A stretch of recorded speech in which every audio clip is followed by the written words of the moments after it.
కేంద్ర ప్రభుత్వం ఇటీవల ప్రవేశపెట్టినటువంటి బడ్జెట్ పూర్తిగా కార్పొరేట్ సంస్థలకు అనుకూలంగా శ్రామిక వర్గాలకు సామాజిక తరగతులకు వ్యతిరేకంగా ఉంది. రైతుల సబ్సిడీలు తగ్గించింది. ఉపాధి కూలీల కోసం నిధులు కేటాయింపులు సరిగా జరపలేదు.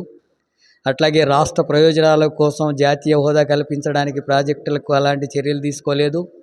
రైల్వే కోచ్ల నిర్మాణం కానీ అలాగే బయ్యారం ఉక్కు ఫ్యాక్టరీకి సంబంధించినటువంటి దానికి ఎలాంటి ప్రతిపాదనలు ఈ బడ్జెట్లో లేవు.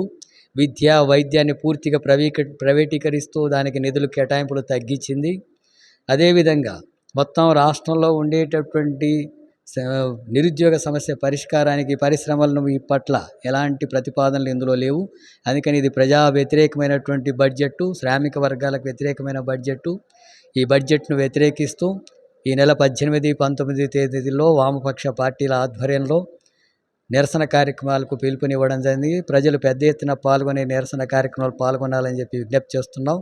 అలాగే బీజేపీ తరఫున గెలిచినటువంటి 8 మంది పార్లమెంటు సభ్యులు, అందులో 2 కేంద్ర మంత్రులు ప్రభుత్వం మీద ఒత్తిడి తెచ్చి రాష్ట్రానికి తరగతులకు జరిగిన అన్యాయాన్ని సవరించేందుకు వాళ్ళు ఒత్తిడి తీసుకురావాలని చెప్పి వాళ్ళని డిమాండ్ చేస్తున్నాం.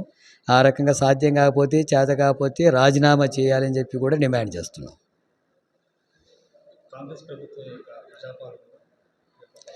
రాష్ట్ర ప్రభుత్వం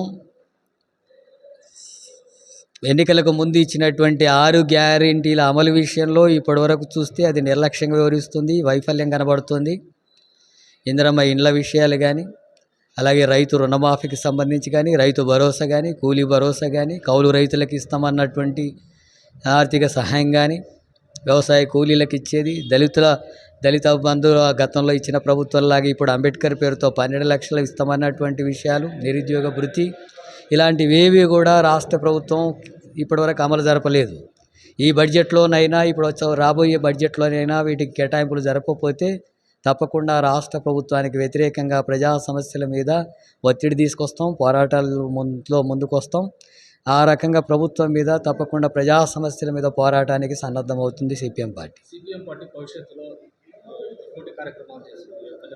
ఇళ్ల స్థలాల పరిష్కారం కోసం ప్రభుత్వం వెంటనే గ్రామీణ ప్రాంతాల్లో ప్రభుత్వ భూములను పంపిణీ చేసి, అట్లాగే ఇండ్ల నిర్మాణం కోసం 5 లక్షలు, ఎస్సీ ఎస్టీలకు 6 లక్షలు ఇస్తామన్నది అమలు చేయాలా.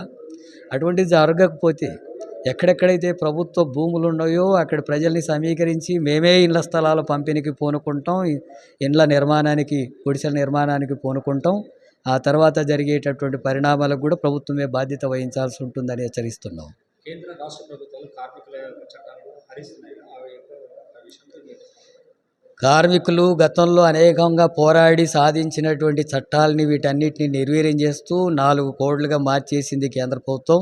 సమ్మె చేసే హక్కు ఉండకూడదు, సంఘం పెట్టుకునే హక్కు ఉండకూడదు, 12 గంటలు పనిచేయాలా, వేతనాలు పెరగాలని చెప్పి అడగకూడదు అనేటటువంటి ఆంక్షలతో కార్మికుల యొక్క హక్కుల్ని కాలరాస్తుంది కేంద్ర ప్రభుత్వం. వీటికి వ్యతిరేకంగా కార్మిక వర్గం పెద్ద ఎత్తున నిరసనలు, సమ్మెలు చేసినాయి. అయినా ప్రభుత్వం కార్పొరేట్ సంస్థలకు, పారిశ్రామికవేత్తలకు అనుకూలంగా వ్యవహరిస్తుంది. ఆ రకం కార్మిక వ్యతిరేకమైనటువంటి ప్రభుత్వానికి ప్రజలు, ముఖ్యంగా కార్మికులు దానికి వ్యతిరేకంగా తగిన గుణపాఠం చెప్పడానికి మరో రూపంలో కార్మిక వర్గాన్ని పోరాటాల్లోకి ముందుకు తీసుకొస్తాం.